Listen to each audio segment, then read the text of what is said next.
Hello and welcome to my YouTube channel. The scary stories will start in 15 seconds. Before they start, please like and subscribe. Alright, on to the stories. I grew up in a small town and lived out in the country. My mom and I were coming home from Walmart really late one night and we decided to take the back way home. I still had my learner's permit, so I wanted to take the road with less traffic. Anyone who has ever lived in the country knows these creepy roads are scary at night. I was going around a curve right before a one-lane bridge, so I slowed down in case I had to stop. Out of nowhere, this woman jumps out in front of me to the driver's side of my car and starts pounding on the hood of her car. Her mouth was moving, but I couldn't make out what she was saying. My mom started freaking out and told me not to stop and just keep driving.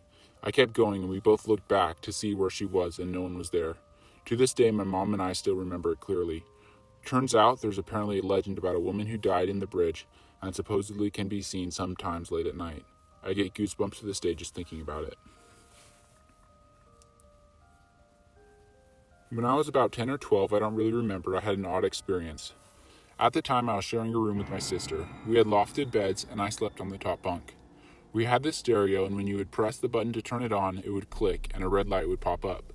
Our beds were on one side of the room, and the stereo was on a desk on the opposite side. One night, I was woken up by the click sound that the stereo makes when the power button is pressed. I recognized the sound and sat up in bed. I looked over the stereo and the light blinks on. I look over at my sister and she is fast asleep. The stereo is playing that white noise that it makes when it's not on a specific station. Suddenly I can hear someone saying, "Away," coming from the stereo. Just one word, "away." First it starts off soft and gradually gets louder until it becomes a yell. "Away, away, away." It took about 15 seconds probably to build up the yell, and then it died back down to a whisper. I thought that this was a dream. I was frozen out of fear. I thought this must have been my imagination, as I tried telling myself that during the whole thing, I'd almost convinced myself of it until it stopped. After the voice died away, the stereo went back to static. Then I heard the familiar click and the light turned off. I was positive I wasn't dreaming because of the ending click. I stared at the stereo for a few more moments, too freaked out to move. Looked back at my sister and saw she was still asleep, and then finally went back to bed, covered myself in my sheets, and willed myself back to sleep. I consider myself a rational person, but I had no rational explanation for this. It's the freakiest stuff that's ever happened to me.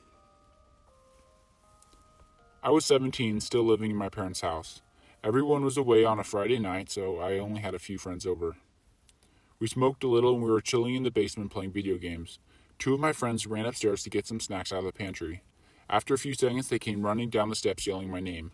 They say somebody just pulled into my driveway.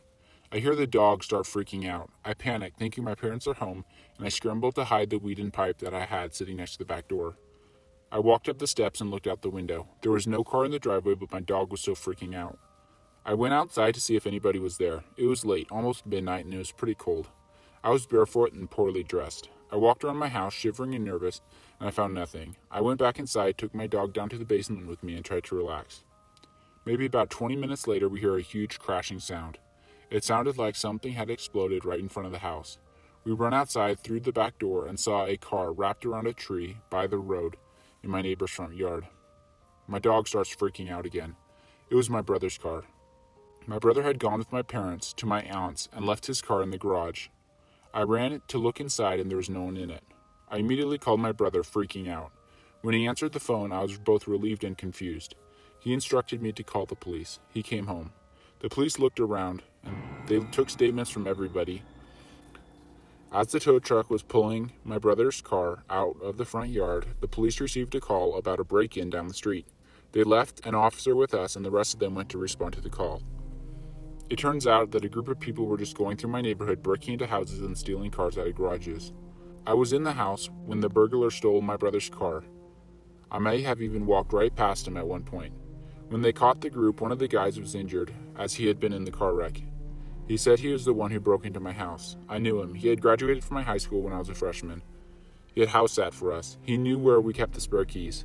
He knew that if one of us was home, the doors would be unlocked, and he waited until it was just me alone in the house. It wasn't paranormal, but it still creeps me out to this day that the guy had waited for me, or any of other of my family members, to be alone in the house and had broken in. It scares me that I was so completely unaware of my surroundings back then that I would have let the guy get the drop on me if he had hostile intentions, something could have gone really bad.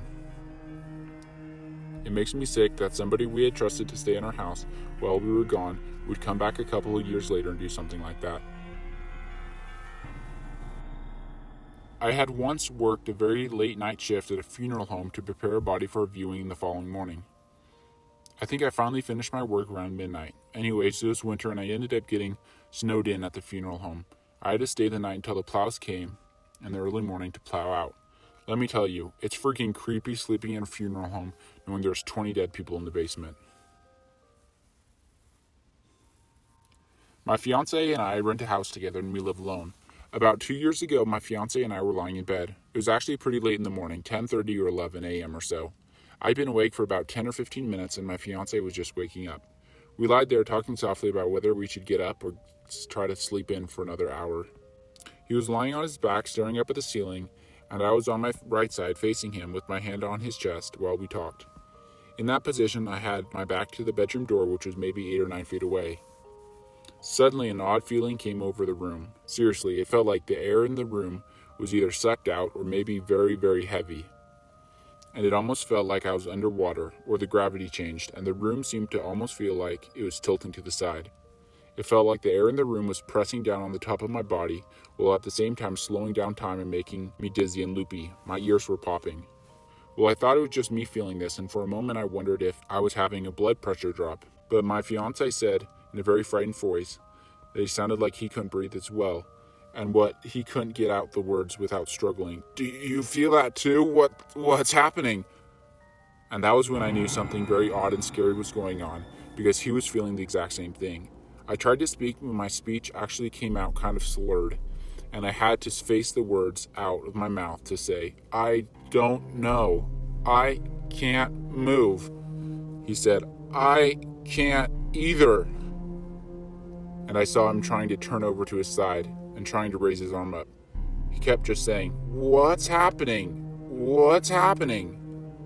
I tried to raise my arm up too and found that I couldn't. Again, it was like being underwater in an intensely pressurized room. I started trying to push myself up to see if I could sit up, but I just couldn't do it. I was too heavy. Then we both heard the doorknob of our bedroom turning. It was turning over and over again, almost like someone was trying to come in, but they weren't jiggling it, just trying to open the door. It was actually turning in a rhythm. It was turning back and forth, back and forth, back and forth, in a rhythm about the same tempo as a metronome, like a beat to a song. It was very deliberate. We were both terrified, and we just froze. The first thought in my mind was someone had broken in, although I couldn't figure out why they would turn the doorknob back and forth, in a desperate rhythm, especially because the door didn't have a lock on it. They could just open and walk right in. We couldn't move, and that weird heavy gravity feeling was holding us down, would still not allow us to move. I was trying to, and I could feel my fiancé trying to as well. All I was able to do was turn my head very slowly and look over my shoulder at the doorknob and watch it turning. I could see it. Then we both heard it singing. 2 children's voices, what sounded like a pair of young girls, started singing a song. I could not make out most of the lyrics too, and the only clear lyrics that I could make out was the very last word at the end of the sentence, dancing. So let me clarify what I'm trying to describe. These 2 young girls' voices were singing in an almost nursery rhyme type song outside our bedroom door while turning the bedroom doorknob back and forth to match the tempo of what they were singing. The doorknob is going chick chick chick chick chick chick chick chick, and these little girls' voices are singing something something something something something something something something dancing something something something dancing. And the doorknob would turn with each word they sang, keeping perfect rhythm. I couldn't make out nearly any of the other words in the song, and they were singing except for the word dancing at the very end of each stanza. And they were singing in a way that was kind of playful and taunting. Maybe, for instance, kind of like 2 little girls would do if they're teasing an older sibling or their mom or dad by coming into a room they're in, shaking the doorknob and singing at them just to tease. The song almost sounded made up, the way kids sometimes sing little made up songs to be silly or playful. Just trying to give you a feel of how this sounded. It also sounded like they were laughing or trying not to giggle while they were doing it. So this is all going on, and I'm watching the doorknob turn as these voices sing at us, and near the end of the song I turn my head in slow motion back to my fiancé to see if he's seeing and hearing the same thing I am. and now I can see that he has finally managed to turn his head around, and he was watching the doorknob too, and the look on his face was just... I'll never forget it. His eyes were as big as dinner plates. I've never seen him that shocked or scared. His face was just white. And then the song ended. It was short, just 2 stanzas, and then as soon as it started, the doorknob just stopped turning on the very last word of the song, dancing, and all at once the heavy, dizzy weight that had been holding us down, making it so hard to move and breathe, just lifted up. Just went away, just like that. Suddenly we could move again, and the air and gravity felt normal. Seriously, it was all over from start to finish in about 10 seconds. My fiance sat up and goes, "What the hell just happened?" And he jumped over me, out of bed, raced to the door and yanked it open. Nothing was there. We don't have a hallway. It's just a small house, and our bedroom door opens right up into the living room. And he just looked out onto it and goes, "No one's out there." I got up and ran over to him and looked over myself. No one was there. The house was empty, and our 2 cats were both backed up on the far wall of the living room, hissing and growling. They had heard it too, or seen what it was. And from the spot right in front of our bedroom door, the way through the living room, through the dining room, out the kitchen door, there was a trail of heat. I don't know how else to describe it. It was just a trail of heat. The air felt hot and oily, and you could almost see a haze, like a fog, trailing out the bedroom door, through the house, into the kitchen. We both sat back down on bed and we were just shaking. We kept asking each other, did that really just happen? We both heard the same thing, right?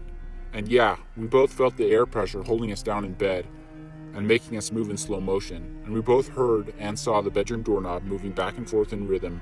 And we both heard the 2 little girls singing that song. So I know it wasn't a hallucination or anything. The only difference that my fiance and I had after the lyrics is what they were saying. The only difference that my fiance understood a couple more of the lyrics of what they were saying, although not many. He said it sounded something like, "And we come in dancing, and we go out dancing." It was just so unsettling and spooky, and to be honest, the way the girls' 2 voices sounded, they didn't sound mean or creepy. They seriously sounded like 2 real little girls who were just having fun and teasing us. It didn't feel or sound malevolent or anything, but it still creeped us out. Just that it happened, though. We both were shaken up for the rest of the day, and I begged him not to leave for work that afternoon, but he had to, unfortunately. The whole time he was at work, I kept every light in the house on, along with both the TVs in the living room and the bedroom. It's never happened again, but it just creeps us both out talking about it to this day.